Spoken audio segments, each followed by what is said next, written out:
Hello കൂട്ടുകാരെ, അപ്പോൾ ഇന്ന് ഗുരുവായൂർ ഏകാദശിയാണ്. അപ്പോൾ ഈ ഏകാദശി ദിനത്തിൽ നമ്മൾ എന്തൊക്കെയാണ് നമ്മൾ ഭക്ഷണ കാര്യത്തിൽ നമ്മൾ എന്തൊക്കെ ചിട്ടവട്ടങ്ങൾ പാലിക്കണം, എന്തൊക്കെ ഭക്ഷണങ്ങളാണ് നമ്മൾ ഉപേക്ഷിക്കേണ്ടത്, ഇതൊക്കെ നമുക്കിതൊന്ന് ഒന്ന് ചെറുതായിട്ടൊന്ന് അറിഞ്ഞിരിക്കാം അല്ലേ കൂട്ടുകാരെ. അപ്പോൾ നമ്മൾ ഒരു നേരമാണ് അരിയാഹാരം കഴിക്കേണ്ടത് ഈ ഏകാദശി ദിവസം. അപ്പോൾ തലേ ദിവസമായ ദശമി നാളിൽ അതും ഇതുപോലെ തന്നെ ഒരു നേരം അരിയാഹാരം കഴിച്ചിട്ട് രാത്രി ഒരു പഴമോ ഫ്രൂട്ട്സോ എന്തെങ്കിലും കഴിച്ചിട്ട് കിടന്ന് ഉറങ്ങുകയാണ് നല്ലത്. പിന്നെ പഴയ ആചാര്യന്മാർ പറയുന്നത് വെച്ചാൽ പായ വിരിച്ച് കിടക്കുക നിലത്ത്. അപ്പോൾ അതൊക്കെ നമുക്ക് ഇപ്പോഴത്തെ ആൾക്കാരിലൊക്കെ ആ അറിവൊന്നും ഉണ്ടായിരിക്കില്ല. പക്ഷെങ്കിൽ നമ്മൾ ഭക്തിപൂർവം അതൊക്കെ ഒന്ന് നമ്മുടെ ജീവിതത്തിൽ പ്രാവർത്തികമാക്കിയാൽ നമുക്ക് ഗുണങ്ങളേറെ ഉണ്ടാവുമെന്നുള്ള വിശ്വാസത്തിൽ നമ്മളതൊക്കെ ഒന്ന് പ്രാവർത്തികമാക്കി നോക്കുക അല്ലേ. അപ്പോൾ നമ്മൾ എന്ത് ചെയ്യണം, ഭഗവാന്റെ അനുഗ്രഹം കിട്ടാൻ നമ്മളിതൊക്കെ ഒന്ന് ചെയ്ത് നോക്കുക അല്ലേ. പിന്നെ ഒഴിവാക്കേണ്ട ഭക്ഷണം വേറെയും ഉണ്ട്, കുറച്ച് ഇറച്ചി, മുട്ട, അതേപോലെ അങ്ങനെയുള്ള മാംസാദികൾ, പിന്നെ അതുപോലെ വെളുത്തുള്ളി, ചെറിയ ഉള്ളികൾ, പിന്നെ മസൂർ ഡാൽ, ഇതൊക്കെ നമ്മൾ ഭക്ഷണത്തിൽ നിന്ന് ഒഴിവാക്കേണ്ട കാര്യങ്ങളാണ്.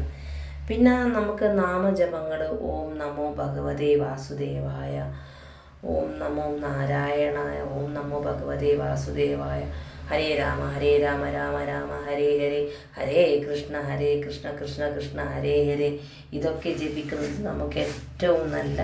ഈ ദിവസങ്ങളിൽ നമ്മൾ ഈ മന്ത്രങ്ങൾ ഇങ്ങനെ ഉരുവിട്ടുകൊണ്ടേയിരിക്കുക, നാമജപങ്ങൾ. അപ്പോൾ പിന്നെ നമ്മൾ ചെയ്യേണ്ട കാര്യങ്ങൾ എന്ന് വെച്ചാൽ ഈ നാളത്തെ ഡിസംബർ 2 ദ്വാദശിയിൽ പാരണ എന്ന് വെച്ചാൽ വ്രതം മുറിക്കുക. അപ്പോൾ പാരണ സമയം ചില കലണ്ടറിലല്ല ചില ആചാര്യന്മാർ പറയുന്നത് എന്ന് വെച്ചാൽ 6:15 തൊട്ടിട്ട് 9:15 വരെയുള്ള ഇടയിലുള്ള സമയങ്ങളൊക്കെയാണ് കാണിക്കുന്നത്. അപ്പം നമ്മളിപ്പോൾ ശരിയായ സമയം എനിക്കറിയില്ല. ഏതെങ്കിലും നമ്മുടെ വീടിനടുത്തുള്ള അമ്പലത്തിലൊക്കെ, മഹാവിഷ്ണു ക്ഷേത്രത്തിലൊക്കെ പോയിട്ട് അവിടെ ഉള്ള തിരുമേനിമാർ ചെയ്യുന്നത് പോലെ ചെയ്താൽ മതി. പിന്നെ ദ്വാദശിയിലും ഇതേപോലെ തന്നെ ഒരു നേരം അരിയാഹാരം കഴിക്കുക. പിന്നെ ലഘുഭക്ഷണം ആയിരിക്കണം കഴിക്കേണ്ടത്. നമ്മൾ പൂർണ്ണമായും നമ്മൾ ധാന്യങ്ങൾ ഒഴിവാക്കണം. ഗുരുവായൂർ അമ്പലത്തിൽ ഗോതമ്പിൻ്റെ ചോറൊക്കെ ഉണ്ടെന്നൊക്കെയുള്ള അറിവ് കിട്ടിയിട്ടുണ്ട്. പിന്നെ ഞാൻ ഇന്നലെ രാത്രി ഗോതമ്പ് കൊണ്ടുള്ള ദശമി നാളിൽ ഇന്നലെ രാത്രി ഗോതമ്പ് കൊണ്ടുള്ള ഉപ്മാവായിരുന്നു കഴിച്ചത്. പിന്നെ അതും പഴവും. പിന്നെ ഇന്ന് ഞാൻ എനിക്ക് പാൽ ഒരു കുഞ്ഞു ഗ്ലാസ്സിൽ എനിക്ക് പാൽ കൊണ്ടുള്ള പാൽപ്പായസം കിട്ടിയിട്ടുണ്ടായിരുന്നു, അത് കുടിച്ചിട്ടുണ്ട്. പിന്നെ ഇനിയിപ്പം ഉച്ചക്കൊന്നും കഴിക്കാതെ ഞാൻ വിചാരിക്കുന്നു ഗോതമ്പിൻ്റെ ഉപ്മാവ് തന്നെ രാത്രിയും കഴിക്കാം. രാത്രി എന്ന് വെച്ചാൽ നമ്മൾ സന്ധ്യ വിളക്കൊക്കെ കത്തിച്ച് കൊണ്ടാച്ചതിന് ശേഷം ഒരു 7:30-8:30 ഇടയിൽ കഴിക്കാമെന്ന് വിചാരിക്കുന്നു. പിന്നെ അതേപോലെ നാളെ രാവിലെ എണീറ്റിട്ട് തുളസി തീർത്ഥം സേവിച്ചിട്ടിട്ട് പാരായണ വീട്ടാണ് ഞാൻ ഉദ്ദേശിക്കുന്നത്. ഒരു 7:30 അങ്ങനെയാണെങ്കിലൊക്കെ. അപ്പം നാളെ അതോടെ വ്രതം കഴിഞ്ഞ് പിന്നെ നമ്മൾ നാളെ എന്ത് ചെയ്യണം, ഇതേപോലെ തന്നെ ഇങ്ങനെ തന്നെ തുടരുക എന്ന് വെച്ചാൽ ഭക്ഷണ കാര്യത്തിൽ, അതായത് നാളെയും മത്സ്യമാംസാദി ഒന്നും കഴിക്കാതിരുന്നിട്ട് നമ്മൾ ലഘുഭക്ഷണം എന്തെങ്കിലും കഴിക്കുക.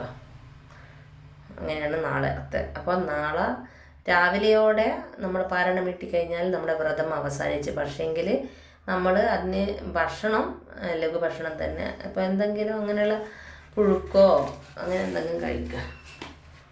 അപ്പം പിന്നെ എല്ലാവരും ഏകാദശി വ്രതം എല്ലാവരും എടുത്തിട്ട് നമ്മുടെ സർവപാപഹരം എന്നാണ് ഈ ഗുരുവായൂർ ഏകാദശി കൊണ്ട് വ്യക്തമാക്കുന്നത്. അപ്പം നമ്മുടെ മുജ്ജന്മങ്ങളിലൊക്കെ ചെയ്തു കൂട്ടിയ പാപങ്ങളൊക്കെ അതിൽ നിന്നൊക്കെ നമ്മൾ